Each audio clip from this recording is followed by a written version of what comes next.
Alhamdulillah. Alhamdulillah, car j'ai trouvé plus que j'avais laissé à Hambourg. Une merveilleuse nouvelle famille enseignante. Un personnel très engagé et professionnel, malgré toutes les difficultés que traverse notre établissement. Des hommes et des femmes aux qualités humaines exceptionnelles, favorisant ainsi la bonne ambiance de travail, mais aussi des élèves studieux et très disciplinés. Ai-je le droit de taire le soutien sans relâche du principal Amadou Diaw?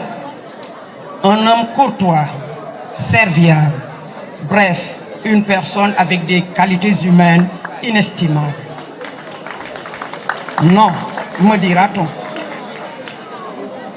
Principal, merci d'avoir balisé le terrain afin de me faciliter cette mission et d'être toujours à mes côtés.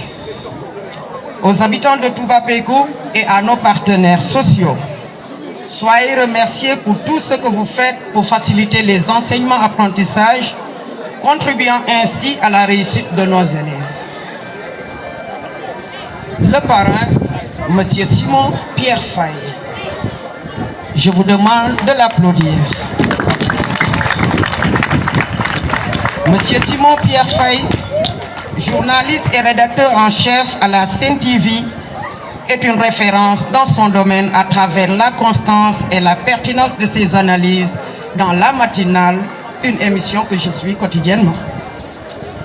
Donc, vous conviendrez avec moi que le choix porté sur sa personne est plus que justifié. Soyez vivement remerciés, M. Faye, au nom de tous les personnels du lycée de Touba Pékou, d'avoir accepté d'être le parrain des activités du gouvernement scolaire du dit établissement.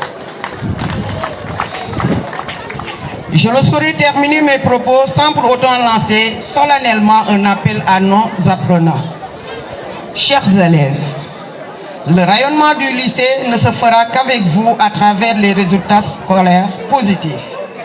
Oui, c'est bien possible car vous en avez les aptitudes, les compétences et surtout d'excellents professeurs qui vous encadrent. Je vous exhorte donc à redoubler d'efforts et d'engagement dans les études car les destinées de ce pays reposent sur la jeunesse.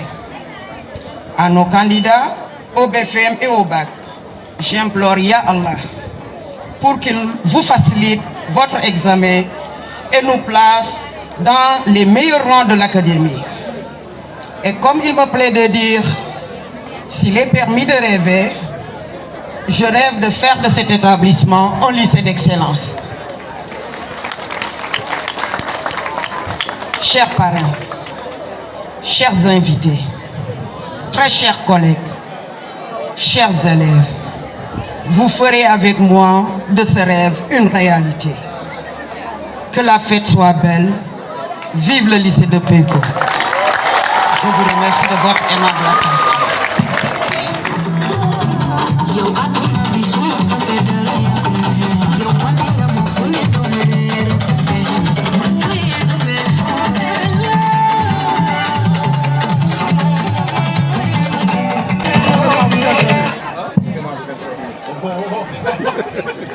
Bonjour à tous.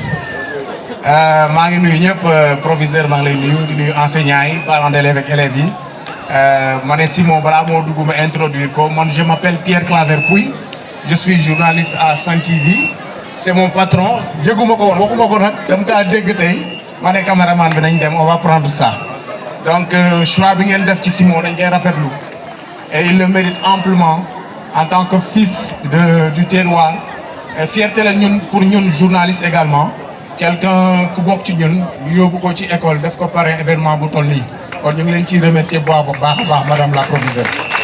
di wax ne Simon su may wax ci moom ay qualité am bi ma ci njëkk a jàpp mooy humilité mooy suñu patron à Sen TV dañuy woo demander ñu élément nous sommes tenus nous correspondants d'envoyer 40 éléments dans le mois mais Simon du ñu exiger pour ñu yónnee xam na la ñuy wax Simon Pierre tu n'es pas dans quelque chose. mais lu ko may ñaan alors que damaa war a dox jox ordre ma def ko c'est quelqu'un de très simple un homme entier il est humain Simon donc lu mu am tey grand soit fier ci sa communauté bi amoo seen fay li ñu la defal rëy na xam naa nag madame la proviseure loo leen fi am ci njàmbat te ça dina commencer dès lundi gis naa fi abri provisoire gis naa ne xam naa déficit en salle de classe ah léegi ci journal commenté dès lundi Simon na ci taxaw te loo am jàmbat da nga jël sama téléphone nga woo Simon ma woo ma dinaa ñëw def reportage bi maa ngi leen di gërëm merci Simon vous avez la. merci beaucoup merci beaucoup merci.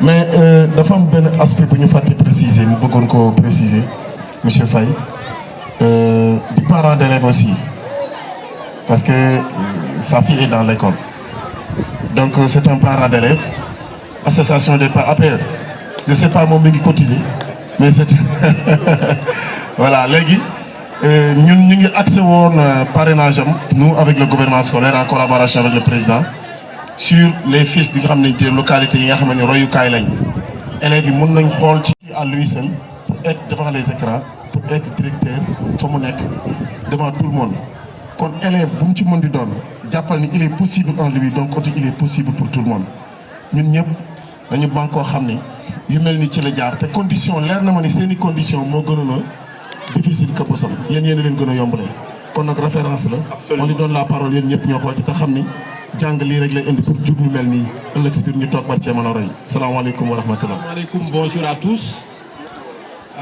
Vous me voyez déjà confus parce que ñi ma jiitu am na yu bëri yu ñuy wax ci man sama yaram mu ngi daw mais je tenais d'abord à saluer tout le monde madame la proviseure les autres responsables du lycée peut-être que je ne peux pas citer tout le monde parce que miinu ma leen ñu bëri également xaw ma leen mais je sais une chose ce lycée sera un lycée d'excellence te li tax ma wax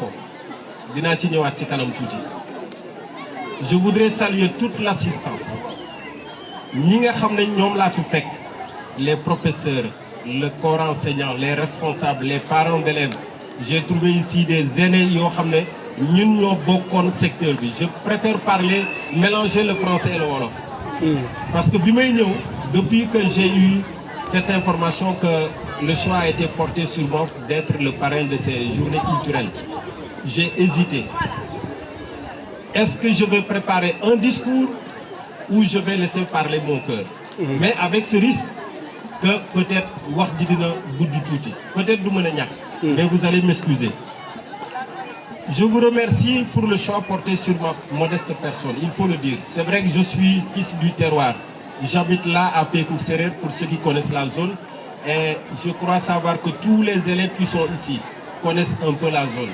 Pékou Sérère Touba Pékou c'est une seule localité à côté vous avez Lelo à côté vous avez peut-être d'autres localités comme la périphérie de la ville Ersan Diamaguène Darou Salam vous avez également Cité Khadim entre autres localités yoo xam ne moom la lycée bi di polariser naka tey jii et donc c'est important de le souligner parce que fii lycée bi nekk là où le lycée aujourd'hui est implanté suñuy toolu maam la woon suñuy toolu baay et vous les enfants vous qui étudiez dans cet établissement sachez que là c'était des champs des périmètres comme on appelle aujourd'hui des périmètres agricoles c'était des champs yoo xam ne nos ancêtres nos papas peut-être même nos grands-pères ont cultivé cette terre ont défriché cette terre l'ont cultivé pour tirer de la subsistance mooy lan mooy lu ñuy dundee ak seeni njaboot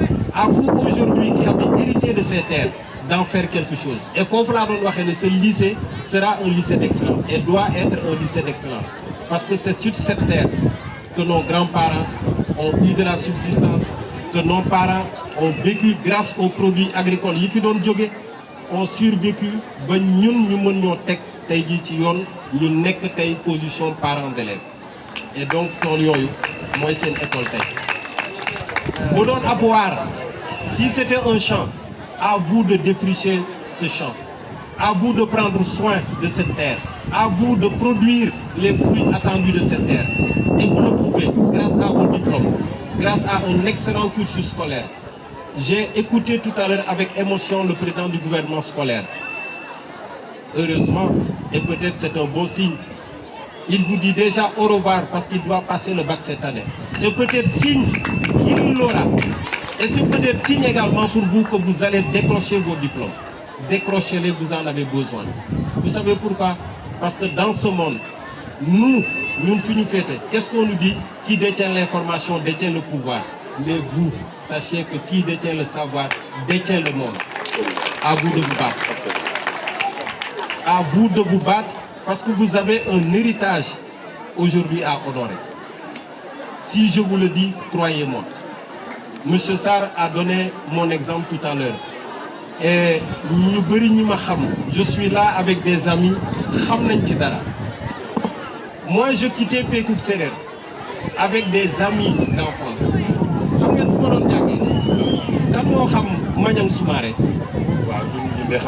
L'école d'en face, Saint-Augustin. Fof lañ doon doxé Pékoup ba Saint-Augustin. Et à peu près minimum, ça fait 5 km que vous faisiez le matin et le soir. Et à l'époque, il n'y avait pas de journée continue. C'était le matin, vous descendez à midi, vous allez chez vous, vous mangez, vous revenez à 15h pour faire cours jusqu'à 17h. Donc nous, on parcourait minimum 5 km, aller-retour, ça fait 10 km pour aller à l'école. Pour passer la journée, heureusement que nos mamans et nos papas s'étaient organisés pour nous trouver une cantine. Mais il n'y avait pas de transport. Vous, aujourd'hui, vous êtes à 5 minutes de l'école.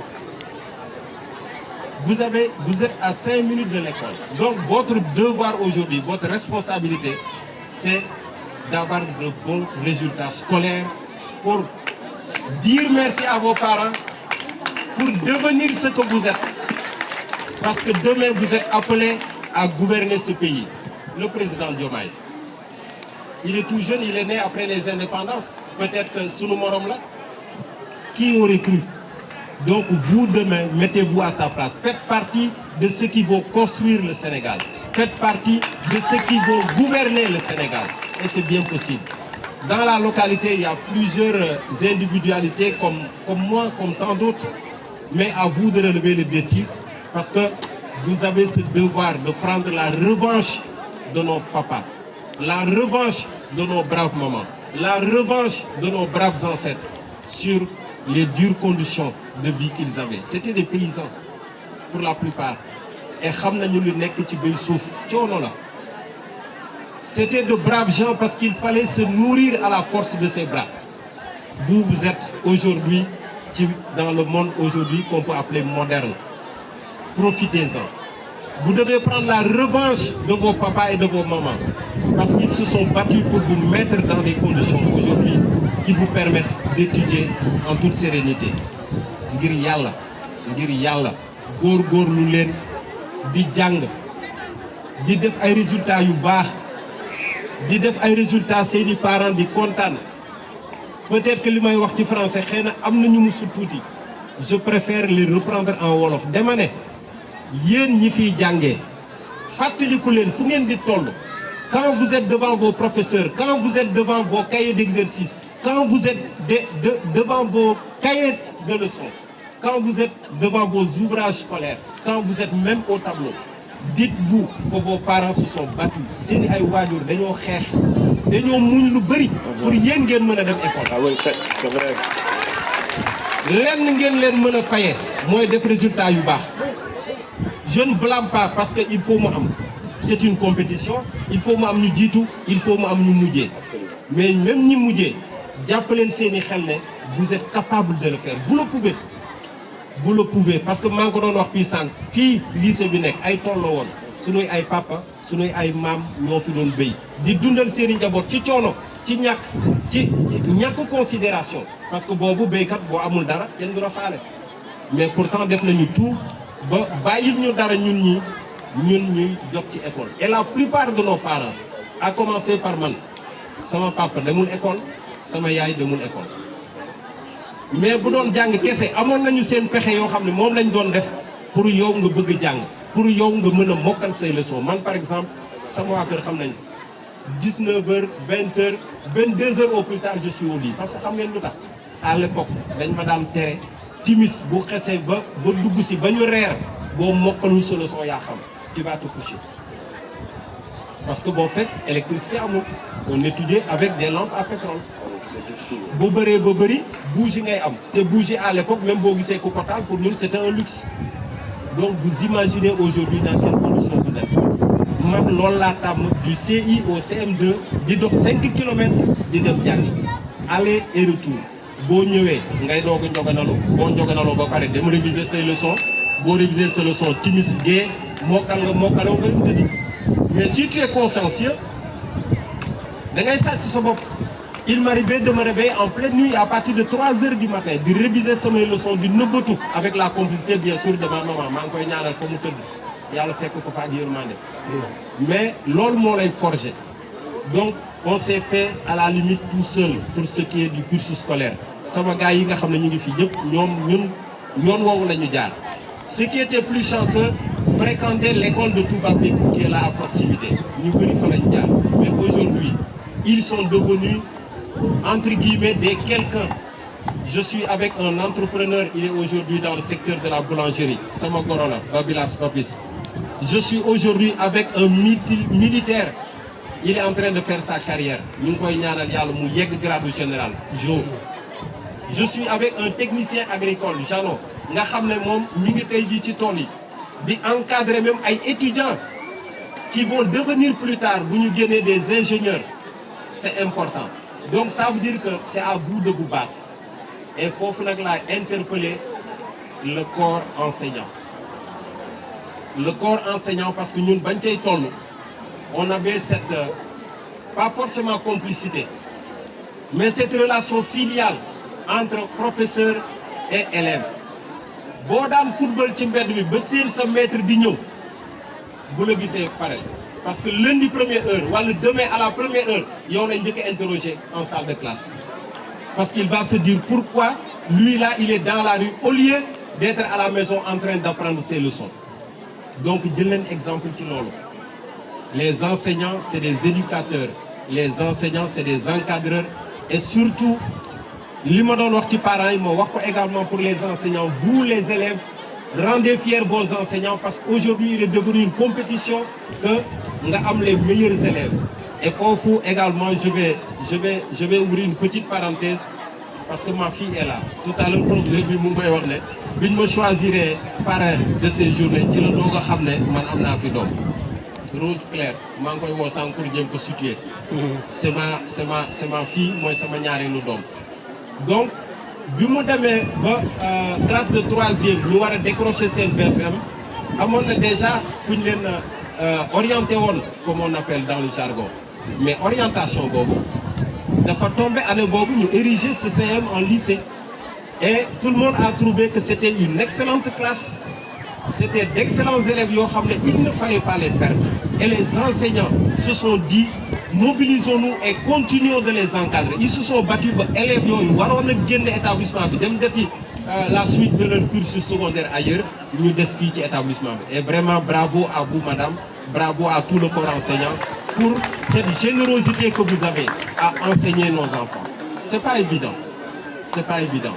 Bi ma la nuyoo sànq li ma la njëkk a laaj mbaa xale yi bëriwuñu coono mbaa xale yi solo luñu leen parce que c'est également ça. Nous dans nos familles nous avons peut-être à la limite des enfants bëriwul à gérer entre 5 et 10 mais vous en avez des centaines au quotidien qui quittent leur domicile, qui quittent leur localité pour venir être dans la cour de cet établissement pendant des heures yoo xam ne sax à la limite duñ ko def seeni kër. Donc bravo à vous parce que yéen a ngi mottali éducation bi nga xam ne xale yi moom la ñu commencé seeni kër et ça c'est important. Et vraiment je voudrais dire à tout le monde bravo. Rappelez aux enfants que vous avez un héritage à honorer. Rappelez aux élèves que vous avez des diplômes à décrocher. Méfiez-vous des réseaux sociaux. Méfiez-vous des réseaux sociaux. Ne soyez pas des gens qui brûlent leur pays. Soyez des gens au contraire qui construisent la nation. Soyez des élèves exemplaires. Soyez demain de futurs cadres, de futurs responsables. Des responsables capables même d'aller au-delà du Sénégal. Parce que vous avez des sommités sénégalaises un peu partout à travers le monde. Il est de votre devoir, de votre responsabilité aujourd'hui de relever le défi. Et vraiment, pour ne pas être très long, parce qu'il y a beaucoup de choses à dire, je voudrais remercier tout le monde et surtout rafetlu tamit le thème que vous avez pris en relation avec la non-violence. Parce que en fin d'année scolaire, depuis quelques années, vos camarades dans d'autres établissements nous ont habitués à de la violence. D'autres camarades comme vous nous ont habitués à des scènes de saccage de leur salle de classe. Et ce n'est pas normal. Refusez cela. Honorez vos salles de classe. Demain, quand vous serez quelqu'un, revenez ici, aidez l'école. Il faut aider cette école. Nous voulons investir, mais d'abord réussissez. Après avoir réussi, réinvestissez, vous rendez à la communauté ce qu'elle vous a donné. Et c'est vraiment important. Foofu laa bëggoon tënke wax ji may gërëm ñi nga xam ne ñoo ma gunge si di gërëm le corps enseignant et tous les responsables de l'établissement yi ma recevoir di gërëm le gouvernement, le président du gouvernement scolaire di gërëm tous les invités te di jéggalu parce que président APE je ne suis peut-être pas fréquent et je vais vous dire pourquoi. Peut-être qu'il y a les obligations professionnelles, oui. Mais parce que j'ai un frère ici, dans cet établissement, M. Ndion, qui aime vraiment être dans l'ombre, mais quelqu'un de très discret mais efficace. Alfred, mon cousin là, bu ñu jëlee ci wàllu mbokk sama cousin la parce que papaam moo bokk ak sama yaay ñoom ñaar ñëpp yàlla dogal na moom na leen ñu leen di ñaanal également fa ñu tëdd yàlla suturaal leen. Mais li ma booleeg moom mu nekk sama frère mooy sunu ñaari papa yi. tey jii tamit jiitu nañu ñu ngi leen di ñaanal ñoo bokk benn néeg bu ñu yarandoo ak benn nijaay bu leen yar et yaroowuñ sax zone bi ñu ngi yaroo Fandène bi ñu demee ba Mouskalaf ne léegi kat ñibbi kër baay jot na ñoom ñaar comme ils étaient complices kenn ki ne non yow jiitul boo demee ba yegg ba toog ba ma xam yow ni nga toogee bu boobaa man ma ñëw loo tax kenn ki jiitu ñëw sanc qui ci des ñëw topp si ko et c'était son papa et mon papa. Donc au-delà d'être mon cousin, c'est également mon frère. Et il nous donne très souvent des nouvelles de nos enfants. Parce que fu ma dajeeg moom it Claire de mu ngay góorgóorlu Alfred mbaa xale yaa ngi góorgóorlu mbaa ñu ngi di yaa fa ne de yaa ñu fa nekkal il faut parler avec eux. Et xam na il nous aide par rapport à ça et vraiment sant yàlla. Bi may ñëw nag je suis avec des amis buñ ko déggee ñu ne non Simon doo ci wet.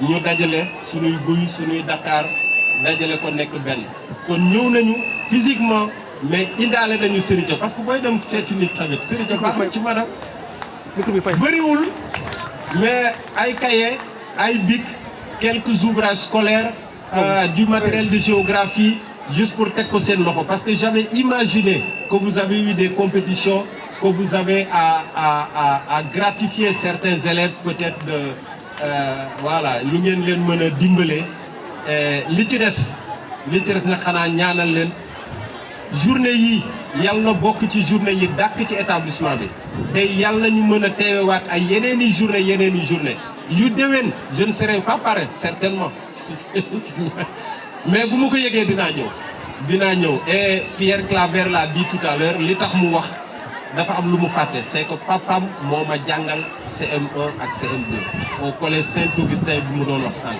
son papa il est encore là il est à 77 ou quelque chose comme ça année ñu ngi koy ñaanal mu gën a yàgg gën faa wér parce que ce sont des gens comme ça qui nous ont aidés à nous construire ce sont des gens comme ça qui nous ont aidés à devenir ce que nous sommes foofu laa doon waxee ne respectez vos enseignants et donc vraiment merci pour toutes les paroles aimables merci pour le choix porté sur man vive les journées scolaires du lycée de Touba Pekouk vive tout le monde vive l'éducation ñu ngi leen di gërëm di leen sant et je m'excuse bu dee am na lu ci rafetul merci beaucoup